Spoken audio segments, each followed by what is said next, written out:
Hello friends, welcome to YouTube channel education निकेतन।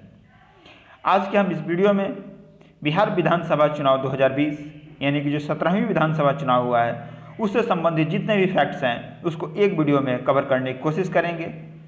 यह video आगामी 66वीं BPSC प्रारंभिक परीक्षा के मद्देनज़र काफ़ी महत्वपूर्ण होगा। आप इस वीडियो को अगर शुरू से अंत तक देखेंगे तो इस टॉपिक से संबंधित आपके सारे प्रश्न कवर हो जाएंगे।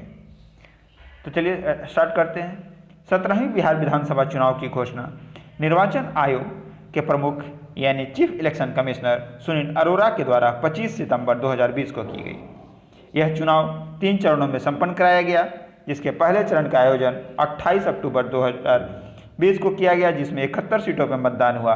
द्वितीय चरण का आयोजन, अब सब चीज़ याद रखेंगे कि किस चरण में कितने सीटों पर मतदान हुआ था। दूसरे चरण में 94 3 नवंबर को और तीसरे चरण में 78 7 नवंबर को। जो इस बार स्टार्टिंग में जो वोटिंग परसेंटेज इलेक्शन कमीशन ने बताया था वो तीनों चरण का मैंने लिख दिया है, लेकिन जब तीनों चरण के फाइनल होने के बाद जो लास्ट में इलेक्शन कमीशन की वेबसाइट पे वोटिंग परसेंटेज दी गई है वो 57.05% है। इस आंकड़े को आप याद कर लेंगे कि जो वोटिंग परसेंटेज है वो 57.05% रहा है इस बार।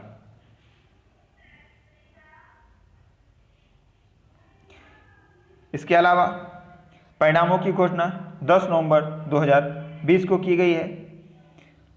अब हम परिणामों को अच्छे से देख लेते हैं, क्योंकि इससे संबंधित जब पुराना विधानसभा चुनाव हुआ था तो उसमें सीटों को पार्टी और सीटें दी गई थी, उसको आप मैच करके बताना था कि कौन सी मैचिंग सही है। तो आप इस चीज़ को अच्छे से याद कर लेंगे। बीजेपी 74, जेडीयू 43, वीआईपी 4 और हम 4। वोटिंग शेयर की बात की जाए तो 19.5 बीजेपी, 15.39% जेडीयू। महागठबंधन की बात की जाए आरजेडी को मिली है 75 सीटें। अगर आपसे पूछ लिया जाए कि इस पर सिंगल लार्जेस्ट पार्टी कौन बनी है तो आरजेडी बनी है। सबसे ज़्यादा वोटिंग परसेंटेज किस पार्टी का है? आरजेडी का है 23.10%। कांग्रेस ने 19 सीटें जीती हैं, वोटिंग परसेंटेज है 9.48%। CPI 2, CPI-ML 12, CPI-M 2।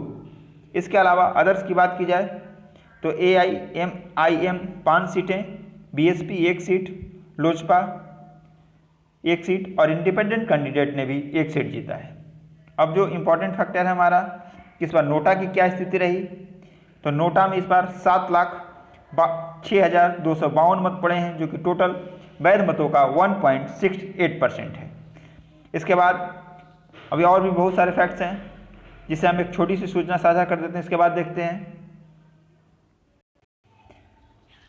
अनअकैडमी की तरफ से फ्री लाइव क्लासेज में आप मुदित गुप्ता के द्वारा जो सुप्रीम कोर्ट के लैंडमार्क जजमेंट है उससे संबंधित वीडियो देख सकते हैं। आपको इसके लिए कुछ खास नहीं करना, अनअकैडमी लर्निंग ऐप डाउनलोड करना है, उसमें गोल के रूप में यूपीएससी सीएसई सेलेक्ट करना है और डिस्क्रिप्शन बॉक्स में जो लिंक दिया गया है उस पर क्लिक करके आप इस वीडियो का लाभ उठा सकते हैं। ये वीडियो बाइलिंगुअल है।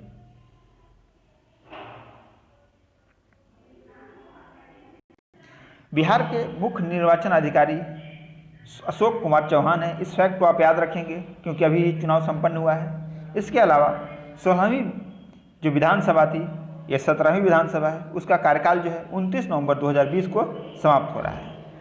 इस चुनाव के दौरान 2 प्रमुख नेताओं का देहांत हो गया। उसमें आप याद रखेंगे, एक नेता का नाम था रघुवंश प्रसाद यादव और दूसरे नेता का नाम है रामविलास पासवान। रामविलास पासवान जी का देहांत 8 अक्टूबर 2020 को हो गया। आप याद रखेंगे कि जो रघुवंश प्रसाद यादव थे वो ग्रामीण विकास मंत्री रहे थे और रामविलास पासवान रेल मंत्री, संचार मंत्री के अलावा अभी पीडब्ल्यू यानी खाद्य आपूर्ति मंत्री थे।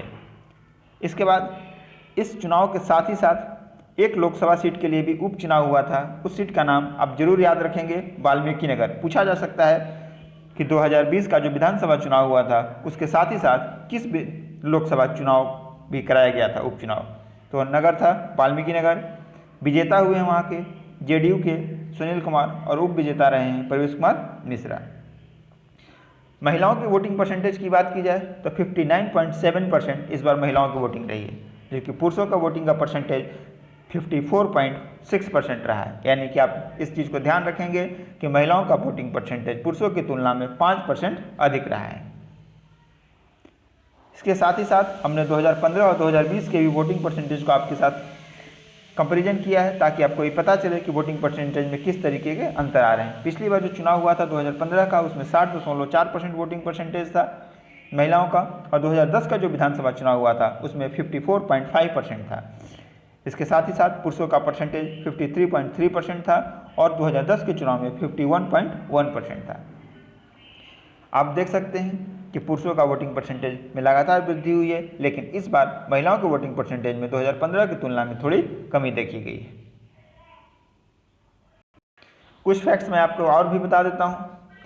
बिहार में टोटल सीटें हैं 243, जिसमें किसी भी दल को या गठबंधन को सरकार बनाने के लिए चाहिए 122 सीट्स। इसके अलावा बिहार से 16 राज्यसभा की सीटें हैं, 75 विधान परिषद की सीटें हैं।